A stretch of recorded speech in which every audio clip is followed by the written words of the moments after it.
Did you know that drinking gladiator blood could cure epilepsy? Or that unibrows are actually sexy? I didn't either. Here are 20 things I bet you didn't know about the Romans.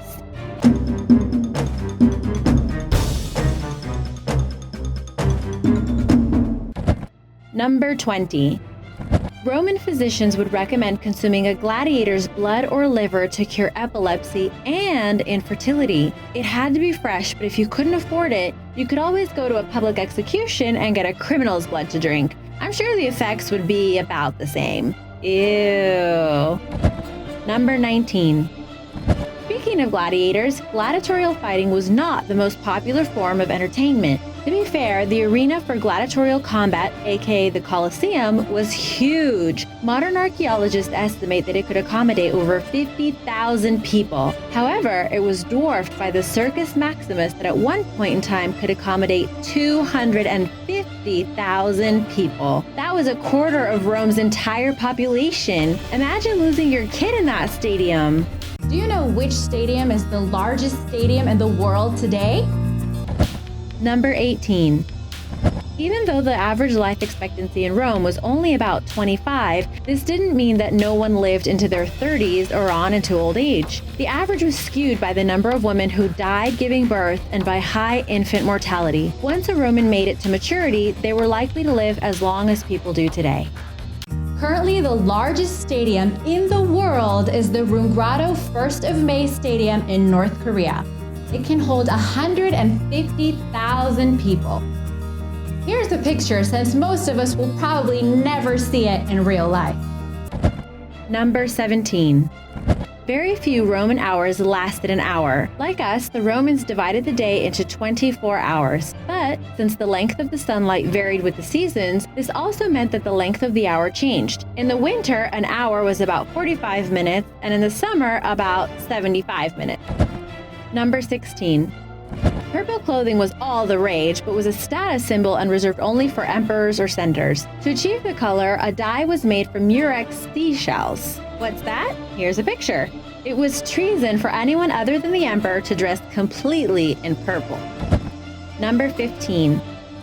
Ancient Roman ladies loved dark eyebrows that almost formed a unibrow a la Frida Kahlo, and they would use soot to make their eyebrows more dramatic and noticeable. Fabulous! Number 14.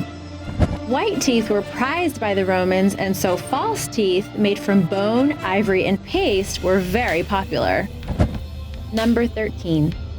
Stretching from the Atlantic to the Tigris, the Roman Empire contained perhaps about 65 million inhabitants. While Latin was the language of the army and of Roman law, many people incorporated into the empire continued to speak their native tongue, Punic, Coptic, Aramaic, and Celtic, instead of Latin. The Roman elite was bilingual, speaking both Greek and Latin. For them, Greek was a badge of status.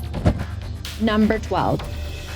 The empire produced eminent philosophers such as Seneca and Marcus Aurelius, yet some Romans hated philosophy for two main reasons. First, it was a Greek invention, and the Greeks were a conquered race and therefore inferior. I know I just said that Greek was a badge of status, but apparently speaking Greek is way better than being Greek. Second, the study of philosophy focused on yourself and your feelings, which is not good for soldiers that are sacrificing everything as a group to serve the empire. Number 11. Although in art, generals like to be depicted in heroic and martial posture, Roman generals were battle managers, not warriors. Only in the most exceptional circumstances were they expected to fight hand to hand. If a battle was lost, the commander should either kill himself with his own sword or let the enemy kill him. Number 10. Roman emperors adopted the daily habit of taking every known poison in an attempt to gain immunity.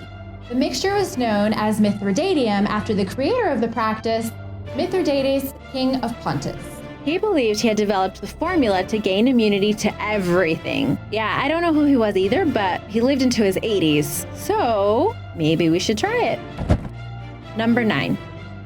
The Roman Empire got its name from its founding city. However, while it is often recognized that in the late Roman era, Constantinople was the most important city, what almost nobody realizes is that by 402 AD, the terrible Emperor Honorius felt that Rome was no longer defensible and decided to move the capital to Ravenna.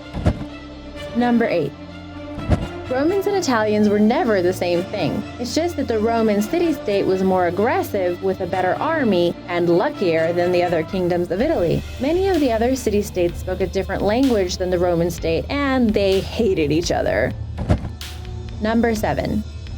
Romans thought that the early Christians were practicing cannibalism when they heard about them eating bread and wine as symbolic representations of the body and blood of Christ. Oh dear. Number 6. Wealthy Romans would have extravagant and decadent banquets that lasted for hours, so in order to continue eating, they would vomit so they could continue. Ew. Number 5. Dyeing your hair was the fashion among women, with red and blonde being the most popular colors. Dye colors were achieved through different ingredients like goat fat, beechwood ashes, henna, saffron, and bleach. Number 4. Emperor Caligula tried to make his favorite horse consul, the highest elected office of the Roman Republic and the most important job in the government. He gave him a marble stall, an ivory manger, a jeweled collar, and a house to invite other senators to dinner and eat gold flakes. Caligula probably did this so he could humiliate the Senate. Poor Incitatus. Number 3. While Romans were extremely hygienic, they did not use soap. Instead, to get clean, they would apply perfumed oils to their skin and then scrape it off with a special tool. Number 2. Women had a very intense beauty regimen. Beauty masks included a mix of sweat from sheep's wool, placenta, excrement, animal urine, sulfur, ground oyster shells, and bile. Sounds pretty gross, right?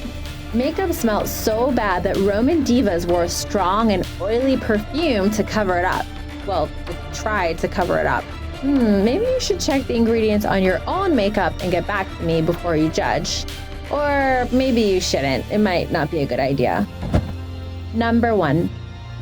Have you ever wondered how people in the ancient world did their laundry without Tide? The secret was to use ammonia.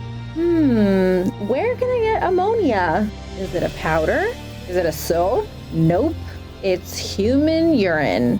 The urine was collected by dry cleaners from around the city that would then heat it up and give the clothes a good soak. Thanks for watching. Don't miss our video on the top 5 most powerful secret societies, and be sure to subscribe for more videos.